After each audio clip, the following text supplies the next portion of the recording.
Hello, Internet. Guess what? Today is the 17th. It's my birthday, and I'm having cake with frosting.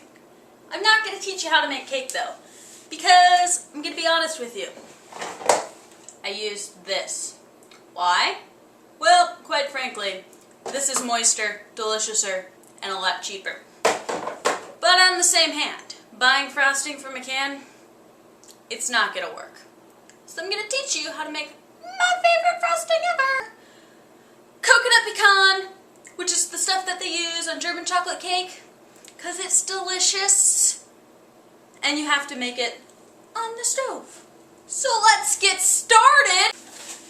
Start for realsies, okay?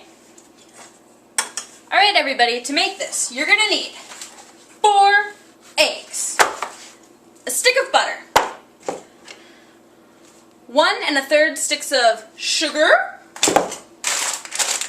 1 to 1 1/2 cups of chopped pecans, 1 12-ounce can of evaporated milk, 2 2/3 cups of coconut,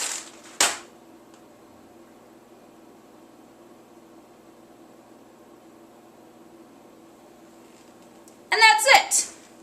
So the first step.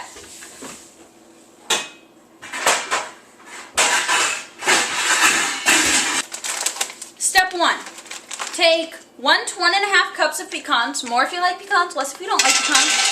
Put them on a jelly roll pan or cookie sheet so they're nice and evenly across, like so. And then you're going to stick them in the oven on broil for about 3 to 5 minutes so they're nice and toasty. If you have a microwave, you can microwave them on a plate for about 1.5 minutes. That's going to make them nice and toasty, which is going to bring out more flavor and deliciousness. Okay, then you're going to need a pan. In the pan will go multiple things, and I will show you. Step 2. Take out 4 eggs, and here's what you're going to do with them. You want to separate the whites from the yolks. Now, the yolks are higher in fat and higher in deliciousness.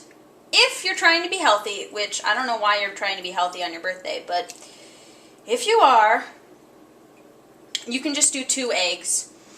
But you want to at least have at least 50% yolks, so you can mess around with it.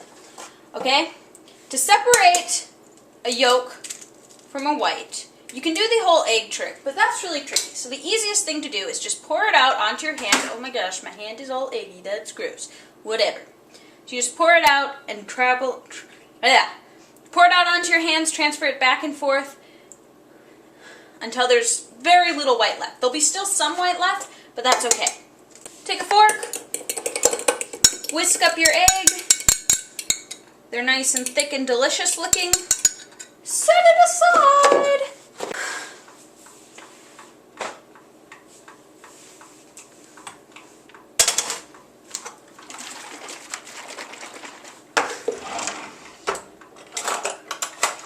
Step 2.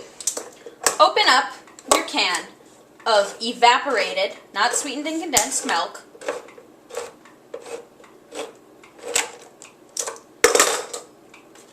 And pour it into a medium-sized saucepan. You want it to be at least able to hold around 6 cups.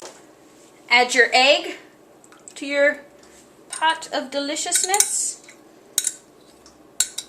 Step 4. Take your stick of butter and cut it into smaller slices. The reason you do this, and there's no right or wrong size slice, is just because you want to increase the amount of surface area, which means the butter is going to melt faster, which means you're going to be done cooking sooner. So you don't have to do this, but I strongly recommend it. Okay, let's try that again. Okay, next step, you're going to want to do 1 1/3 cups of sugar. So with the sugar, you want it 1 1/3 cups of sugar. So with the sugar, you want it up and over the top of your thing, and then just take your thumb or finger or whatever and make it level. It doesn't have to be perfect. And again, if you're trying to be, you know, all healthy and stuff, you can cut it down to about 1 cup of sugar. But anything less than that is just not delicious. Okay? So again, kapam, bam. Restart. Okay, one last quick step before you actually start heating your delicious frosting is to measure out your coconut. Why? Once the frosting comes to a boil, you have to immediately add the coconut. So you don't really have to do this step, but doing it will make your life feel much, much happier. Which is a good thing to feel. With coconut, especially for this recipe, I like to kind of pack it in.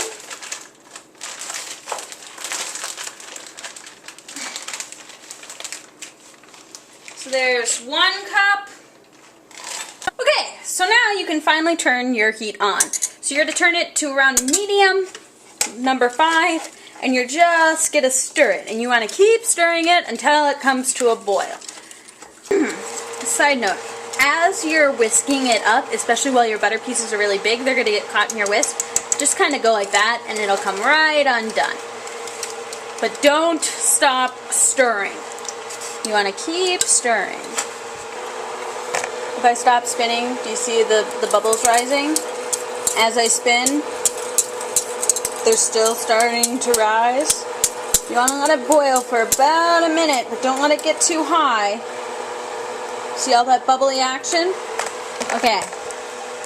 When you've got it bubble-tastic, that's why you pre-measured this out, okay? You're going to add your coconut right in, just like that. And turn off your heat. Stir in your coconut. And grab your pecans. So when you add your coconut, you want to switch burners. Once your coconut's added, just gonna add your pecans right like that. But I don't like pecans. Well, this recipe really adds with the pecans. But if you really hate pecans, I can accept you not using them. But if you don't like pecans or coconut, this is not the recipe for you. Okay, so once everything is in your pan, stir it all together. All you're going to do is add the lid and let it sit there for a few hours until it's nice and cool. Hey guys, so this is what the delicious coconut pecan frosting looks like on the cake with super thick frosting, as you can